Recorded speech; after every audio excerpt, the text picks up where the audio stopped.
Hi everyone, आप लोगों का बहुत बहुत स्वागत है हमारे इस नए सेशन में और उम्मीद करते हैं आप लोग बहुत अच्छे होंगे। आज जो है हम लोग चैप्टर 4 के क्वेश्चंस और आंसर देखेंगे। जैसा कि पता होगा कि इस चैप्टर को कंप्लीट करवाया जा चुका है। जो इसमें इंपॉर्टेंट क्वेश्चंस आएंगे, निकल के आएंगे, वो सारे क्वेश्चंस यहाँ पे करवाए जाएंगे। ठीक है, देखते हैं आज का पहला क्वेश्चन क्या है। प्रयोग द्वारा आप एल्कोहल एवं कार्बोक्सिलिक अम्ल में कैसे अंतर कर सकते हैं, ये आपको बताना है। अब देखिए भाई, ये प्रैक्टिकल वाली चीजें हैं। ठीक है, आपको स्कूल में ये तो करवाया ही गया होगा या करवाया जाएगा। पहला है सोडियम कार्बन परीक्षण द्वारा, दूसरा क्या है क्षारीय पोटेशियम परमंगन द्वारा। ये आपका क्या है, ये आपका रिएक्शन लिखा हुआ है, इसको नोट कर लीजिए। बाकी इसमें कोई ऐसे बताने लायक कोई चीजें नहीं है। ठीक है, और भाई क्या है, कुछ क्वेश्चंस यहाँ पे नहीं मिलेंगे तो वो ऑलरेडी इससे पहले जो लेक्चर आया हुआ है इस चैप्टर का, वहां पे आप लोग जाके देख लीजिएगा। ठीक है, जैसे मान लीजिए कुछ क्वेश्चन है कि हाइड्रोकार्बन क्या है, संतृप्त हाइड्रोकार्बन या संतृप्त हाइड्रोकार्बन, ये समझातीय श्रेणी क्या है, तो ये चीजें यहाँ पे क्वेश्चन आंसर में नहीं होगा, ये आपको लेक्चर में करवाया गया होगा जो इससे पहले लेक्चर आया हुआ है। ठीक है, इस चैप्टर का, तो वहां से आप लोग देखिएगा। ठीक है, देखते हैं दूसरा क्वेश्चन क्या है आज का भाई। क्या आप डिटर्जेंट का उपयोग कर बता सकते हैं कि कोई जल कठोर है या नहीं? बिल्कुल नहीं बता सकते हैं। क्यों नहीं बता सकते हैं? क्योंकि डिटर्जेंट जो है वो कठोर जल के साथ झाग बनाता है। ठीक है, क्योंकि ये जो डिटर्जेंट है ना, कठोर जल के साथ झाग बनाता है, इसलिए हम नहीं बता सकते हैं। ठीक है, और क्या भाई, ये कठोर जल के साथ साबुन की तरह सफेद तलछट तैयार नहीं करता है, इसको नोट कर लीजिए। ओके, चलिए दूसरा क्वेश्चन देखते हैं। लोग विभिन्न प्रकार से कपड़े धोते हैं। अब देखिए, विभिन्न प्रकार से कपड़े धोते हैं, ये आपका क्वेश्चन है। ठीक है, जैसे क्या इसमें सामान्यतः साबुन लगाने के बाद लोग कपड़े को पत्थर पर पटकते हैं, डंडे से पीटते हैं, ब्रश से रगड़ते हैं, या वॉशिंग मशीन में कपड़े रगड़े जाते हैं। कपड़ा साफ करने के लिए उसमें रगड़ने की क्या आवश्यकता होगी? कुछ इसमें जो विधि बताया गया है ना कोई विधि आप भी करते होंगे, तो क्यों करते हैं भाई? कैसे इतने आसानी से कपड़ा साफ हो जाता है, वही बताइए। अब देखिए क्या है, साबुन या डिटर्जेंट की लंबी हाइड्रोजन की पूंछ जो है से ग्रीच या गंदगी जुड़कर कपड़े की सतह और पानी पर आ जाती है। ठीक है, पानी पर आ जाती है। इसके कारण जल का सतही तनाव कम हो जाता है और जल पर गंदगी की तरह जम जाता है। इसे कपड़े से हटाने के लिए कपड़े को पत्थर पर पटकना पड़ता है, पीटना पड़ता है, ब्रश से रगड़ना पड़ता है। जो भी चीजें हैं इसको आप नोट कर सकते हैं। ठीक है, ये रीजन लिखा हुआ है क्यों ऐसा करना पड़ता है। ठीक है, नेक्स्ट देखते हैं भाई। तो एथेन का आणविक सूत्र क्या है? तो एथेन का आणविक सूत्र पहले तो देख लीजिए, लिखा भी है क्या, C2H6। ये आपके क्वेश्चंस में दिए गए हैं। इसमें आपको बताना है कि ये सहसंयोजक आबंध है। देखिए, ये MCQ टाइप के क्वेश्चंस है। ठीक है, इसमें क्वेश्चन दिया रहेगा, ऑप्शन दिए रहेंगे, 4 ऑप्शन में से कोई एक ऑप्शन सही होगा, वही टिक करना होता है। ठीक है, तो पहला 6 संयोजक आबंध होते हैं, बिल्कुल नहीं। 7 संयोजक, बिल्कुल, ये आपका ऑप्शन भी सही हो जाएगा। ठीक है, ये आप लोगों को बताया भी गया है, इसलिए कोई एक्सप्लेन करने वाली चीज नहीं है इसमें। दूसरा क्वेश्चन क्या है, ब्यूटेनान चतुर्कार्बन यौगिक है। ठीक है, ब्यूटेनान क्या है, चतुर्कार्बनिक यौगिक है, जिसका प्रक्रियात्मक समूह क्या माना जाता है? कार्बोक्सिलिक अम्ल, एल्डिहाइड, कीटोन, अल्कोहल। ये कीटोन समूह का माना जाता है। ठीक है, ब्यूटेनॉन जो है कीटोन समूह का माना जाता है। इसका आंसर हो जाएगा ऑप्शन सी। ठीक है, नेक्स्ट है, खाना बनाते समय यदि बर्तन की तली बाहर से काली हो रही तो इसका मतलब क्या होगा? बताइए भाई। भोजन पूरी तरह नहीं पका, नहीं, ये होगा आपका आंसर। ईंधन पूरी तरह से नहीं जल रहा है। ठीक है, जब पूरी तरह से नहीं जल रहा है तो इसका मतलब क्या होगा भाई? इसका मतलब ये होगा कि ये कहीं ना कहीं काली हो रही इसकी तली। ठीक है, चलिए नेक्स्ट क्वेश्चन देखिए। नेक्स्ट क्वेश्चन क्या है आप लोग देखिए, बताइए, इसका आंसर बताइए। नेक्स्ट क्वेश्चन का आंसर बताइए।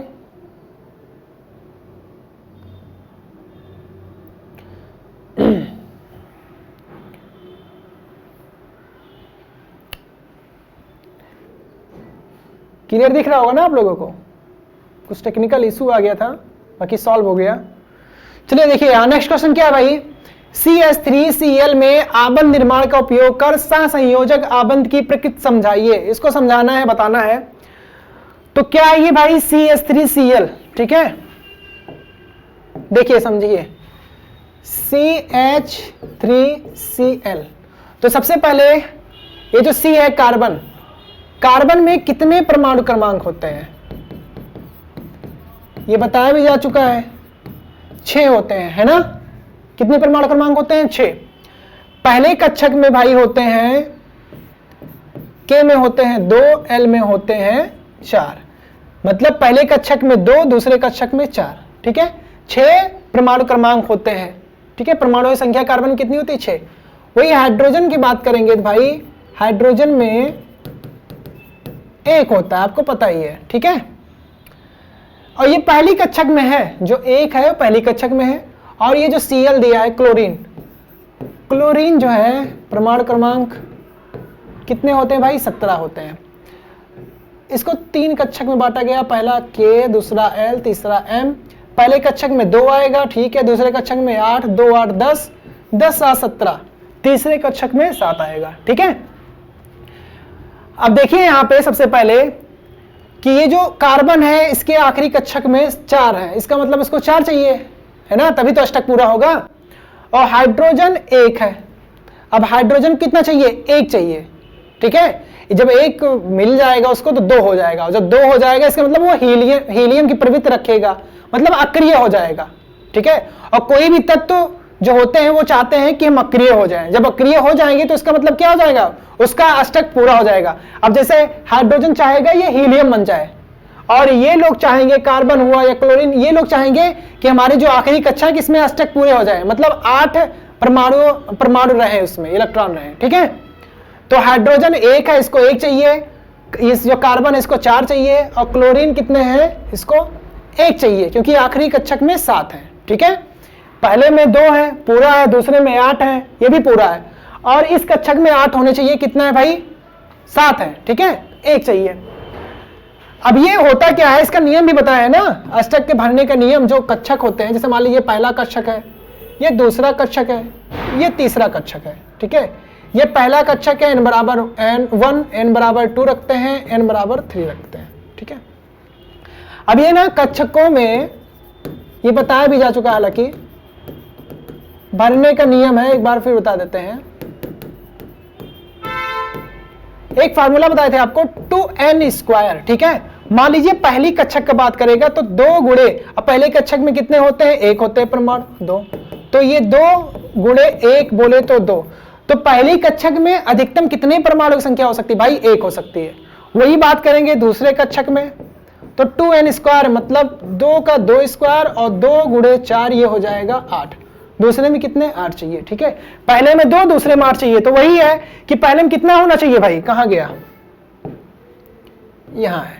पहले में कितना होना चाहिए? 2 होने चाहिए, इसके पास 1 है, तो 1 इसको चाहिए, 4 इसको चाहिए और 1 इसको चाहिए। इसके अष्टक पूरे हो जाएंगे, ठीक है।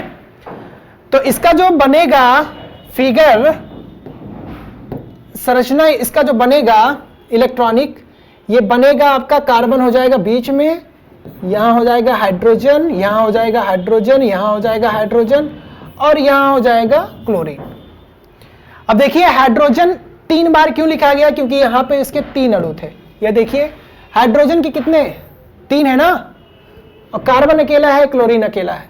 तो हाइड्रोजन 1 2 3 हो गए। अब हाइड्रोजन 1 तो रहता ही है, अब इसको 1 चाहिए तो अक्रिय हो जाएगा ये। तो 1 यहां से मिल गया, 1 यहां से मिल गया, 1 यहां से मिल गया, मतलब ये साझेदारी करते हैं आपस में, ठीक है। आपस में क्या करते हैं भाई? साझेदारी करते हैं, साझेदारी करते हैं। इसके बाद इसके क्या फुलफिल हो जाते हैं, इसके अष्टक पूरे हो जाते हैं, ठीक है। तो हाइड्रोजन यहां से यहां से यहां से कंप्लीट हो गया, ठीक है। अब बात करेंगे कार्बन का, तो कार्बन में कितने थे भाई? 4 थे ना, देखिए 4 थे और 4 चाहिए इसको, तो 4 चाहिए। तो देखिए 1 यहां से मिल गया, 1 यहां से, 1 यहां से, 1 यहां से, मतलब ये पार्टनर, मतलब इससे पार्टनरशिप कर लिया, इससे साझेदारी कर लिया, किससे? हाइड्रोजन और क्लोरीन के साथ। तो ये कार्बन का भी फुलफिल हो गया, ठीक है। नेक्स्ट बात करेंगे क्लोरीन का, तो देखिए क्लोरीन कितना था? 7 था ना आखिरी में, आखिरी कक्षक में। 1 इसको चाहिए था और क्लोरीन को 1 चाहिए था, 1 यहां से मिल गया, ठीक है।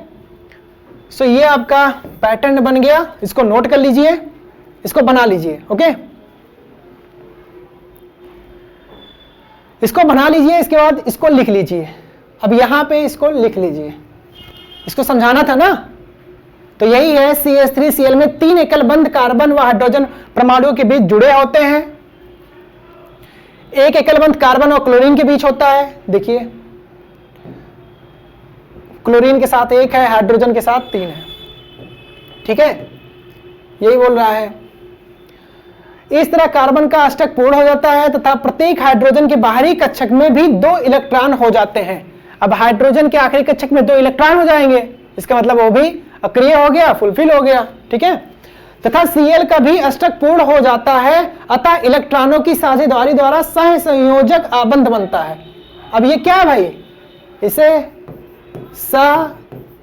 संयोजक आबंध कह सकते हैं ना,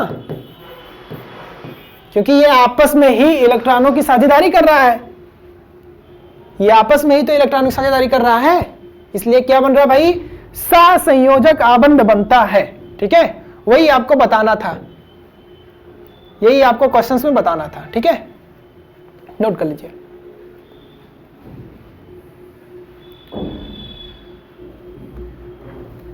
नेक्स्ट क्वेश्चंस, इलेक्ट्रॉन बिंदु संरचना। देखिए ये भी इलेक्ट्रॉन बिंदु संरचना करना है, हालांकि बताया भी जा चुका है, एक बार फिर देख लीजिए। अब यहां पे अगर आपको दिख रहा होगा तो ठीक है, नहीं तो यहां पे मैं बना के दिखा दे रहा हूं। एथेनॉइक अम्ल का बन जाएगा आपका H हो जाएगा C, यहाँ पे H हो जाएगा एक सिंगल बॉन्ड, यहाँ पे हो जाएगा, यहाँ पे C, ये ऑक्सीजन ले लेते हैं यहाँ पे O और ये हाइड्रोजन, ठीक है। ये आपका एथेनॉइक अम्ल हो गया H2S, ये H, S और H, ठीक है। ये इसके बन गए, ये दूसरे वाले का है आंसर, ठीक है। और ये आपका पहले वाले क्वेश्चंस का आंसर है। तीसरा बात करेंगे प्रोपेनॉन का, तो ये हो जाएगा HC, यहाँ पे H हो गया, यहाँ पे H हो गया, यहाँ पे C हो गया, यहाँ पे C हो गया, यहाँ पे O ले लेते हैं, H हो गया, यहाँ पे H हो गया और यहाँ पे H हो गया। ये आपका तीसरे का आंसर है, ठीक है। और ये तो आसान है, ये F सिंगल बॉन्ड F, ठीक है। सो नोट कर लीजिए इसको भी। ये आपका क्या बनाना था भाई, इलेक्ट्रॉन बिंदु संरचना बनाना था, ये आपका कंप्लीट हो गया, ठीक है।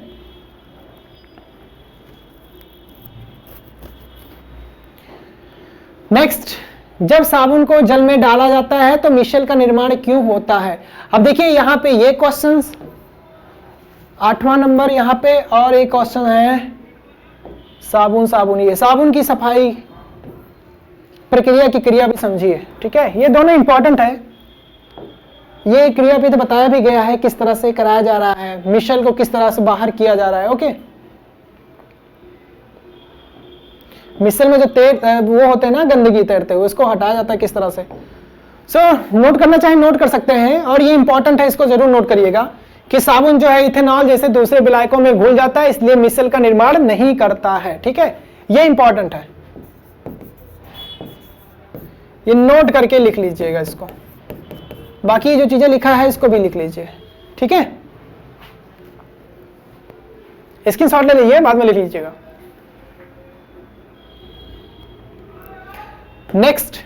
नेक्स्ट बात करते हैं, नेक्स्ट क्वेश्चन है कार्बन एवं उसके यौगिकों का उपयोग अधिकतर अनुप्रयोगों में ईंधन के रूप में क्यों किया जाता है। क्योंकि ये जलने पे अधिकतर रूप से कह सकते हैं ऊष्मा और ऊर्जा उत्पन्न करता है, ठीक है। जिससे लिखा भी होगा, जब कार्बन और उसके यौगिकों को अधिक वायु या ऑक्सीजन की उपस्थिति में जलाया जाता है तो बहुत अधिक मात्रा में ऊष्मा, ऊर्जा, प्रकाश की उत्पत्ति होती है। इन्हें एक बार जला दिए जाने के बाद ये निरंतर जलते रहते हैं, इन्हें अधिक ऊष्मा ऊर्जा प्रदान करने की आवश्यकता नहीं होती है, ठीक है। इसको नोट कर लीजिए।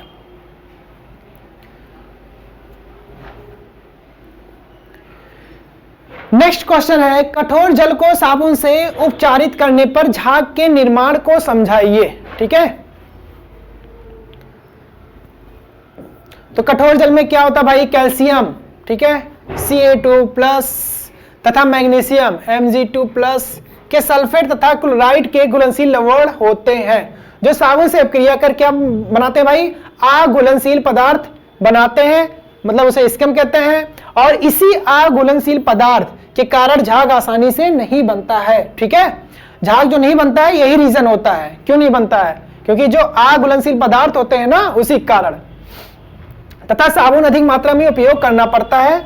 और ये बना लीजिए कठोर जल प्लस साबुन से क्या प्राप्त हो रहा भाई, अघुलनशील पदार्थ, स्कैम, ठीक है, नोट कर लीजिए।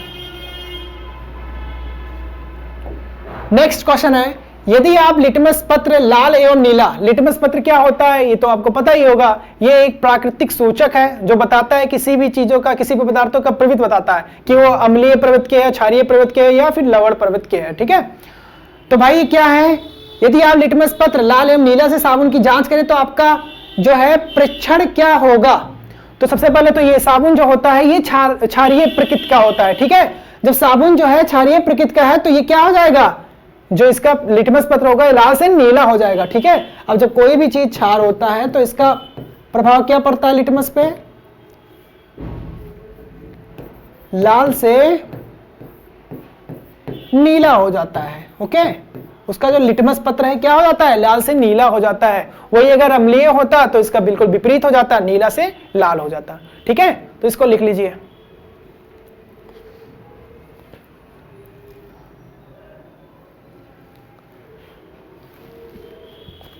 नेक्स्ट क्वेश्चन है हाइड्रोजनीकरण। हाइड्रोजनीकरण क्या है, इसका औद्योगिक अनुप्रयोग क्या है। ठीक है, तो असंतृप्त हाइड्रोकार्बन का निकेल या पैलेडियम उत्प्रेरक, मतलब ये निकेल या पैलेडियम जो है ना उत्प्रेरक की भूमिका निभा रहा है। तो इसकी उपस्थिति में हाइड्रोजन का मिलना और संतृप्त हाइड्रोकार्बन बदलना हाइड्रोजनीकरण कहलाता है। इसको नोट कर लीजिए। और ये आपका जो है एग्जाम्पल है वनस्पति तेल प्लस हाइड्रोजन, ये जो है निकेल है, ये उत्प्रेरक काम कर रहा है। ठीक है, इससे क्या प्राप्त हो रहा है भाई, वनस्पति घी। नेक्स्ट क्वेश्चन है, दिए गए hydrocarbon C2H6, C3H8, C3H6, C2H2 एवं CH4 में किसमें संकलन अभिक्रिया होती है। तो पहले तो ये पता होना चाहिए संकलन अभिक्रिया क्या होती है। तो जो बच्चे नहीं देखे होंगे जाइए पहले देखिए संकलन अभिक्रिया क्या होती है, यहां पर नहीं बताया जाएगा। ओके, यहां पर केवल इसका आंसर बताया जाएगा। देखिए ये जो चीजें आपको दिख रहा है ना C3H3, C2H2, ये अभिक्रिया होती है हाइड्रोजन कार्बन में, मतलब हाइड्रोकार्बन में। क्यों होती है, क्योंकि ये असंतृप्त हाइड्रोकार्बन है। ये जो C3H6 है, ठीक है, और दूसरा C2H2 है, ये दोनों क्या है भाई, संकलन अभिक्रिया, संकलन मतलब योग अभिक्रिया से होती है, क्योंकि ये असंतृप्त हाइड्रोकार्बन होते हैं। ठीक है, इसको भी नोट कर लीजिए। नेक्स्ट है आपका मक्खन एवं खाना बनाने वाले तेल के बीच रासायनिक अंतर समझने के लिए एक परीक्षण बताइए। परीक्षण बताना है, केवल एक ही बताना है। तो मक्खन जो होता है भाई किस प्रकार का प्रकृति होता है, ये संतृप्त हाइड्रोकार्बन होता है। जो मक्खन होता है ना ये किस प्रकार का होता है, संतृप्त हाइड्रोकार्बन होता है। वही जबकि खाना बनाने वाला तेल असंतृप्त हाइड्रोकार्बन होता है। मक्खन कैसा होता है, संतृप्त हाइड्रोकार्बन होता है। तेल कैसा होता है, असंतृप्त हाइड्रोकार्बन होता है। इसका परीक्षण नोट कर लीजिए किस तरह होता है भाई। तो ब्रोमीन जल द्वारा, ये ब्रोमीन जल द्वारा करते हैं हम लोग। तो देखते हैं इसमें क्या है, दो अलग अलग प्रश्नली लेकर एक में तेल तथा दूसरे में, वही प्रैक्टिकल वाली चीजें हैं, आप लोग करके देखिएगा। ठीक है, एक में तेल तथा दूसरे में मक्खन लीजिए। दोनों प्रश्नलियों में ब्रोमीन जल की कुछ बूंदें डालिए। दोनों प्रश्नलियों को धीरे धीरे गम करने पर हम पाते हैं कि तेल वाले प्रश्नली में ब्रोमीन जल का रंग उड़ जाता है। ठीक है, जो तेल वाला है प्रश्नली उसमें से जो ब्रोमीन है उसका जल का रंग क्या है, उड़ जा रहा है। क्यों उड़ जा रहा है, क्योंकि तेल जो है ये असंतृप्त हाइड्रोकार्बन है। ठीक है, और जबकि इसमें जो आपका मक्खन वाला था उसमें नहीं उड़ता है। ठीक है, सो ये आपका परीक्षण था, इसको नोट कर लीजिए। नेक्स्ट क्वेश्चन है, ये आपको बताया गया साबुन की सफाई प्रक्रिया की क्रियाविधि समझाइए। इसको नोट कर लीजिए, ये आपका एग्जाम्पल है। ठीक है, और ये रहा आपका स्ट्रक्चर। ठीक है, और लास्ट में ये जरूर लिखिएगा नोट करके, किस प्रकार मिसल में तैरते मैल आसानी से हटाए जा सकते हैं। साबुन के मिसल इससे प्रकाश को प्रकीर्णित कर सकते हैं, जिसका कारण है साबुन का घोल बादल जैसा दिखता है। और ये देखिए आपका ये मिसल है। ठीक है, ये मिसल है। यहाँ पे मैल जमा हुआ था, यहाँ पे हाइड्रोफिलिक सिरा था, ये पूंछ था, ये सिरा है और ये पूंछ है कह सकते हैं। और ये आपका ग्रीच मेल है, ये कपड़ा है। ये चीजें आपको मिल जाएगा, ये स्ट्रक्चर जो है ना आपको बुक में मिल जाएगा। ठीक है, और ये जो लिखने वाली चीजें हैं इसको लिख लीजिएगा। ठीक है,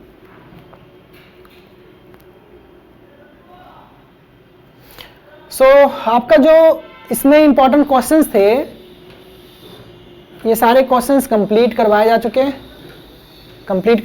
हैं। ओके, और आपका चैप्टर 4 भी कंप्लीट हो गया आज। जो क्वेश्चंस यहाँ पे नहीं मिले हैं वो आप जो है इस चैप्टर से जो भी इसके पिछले लेक्चर आए हुए हैं वहां जाके आप देख लीजिएगा, ठीक है। सो आज के लिए इतना ही, मिलते हैं नेक्स्ट सेशन में।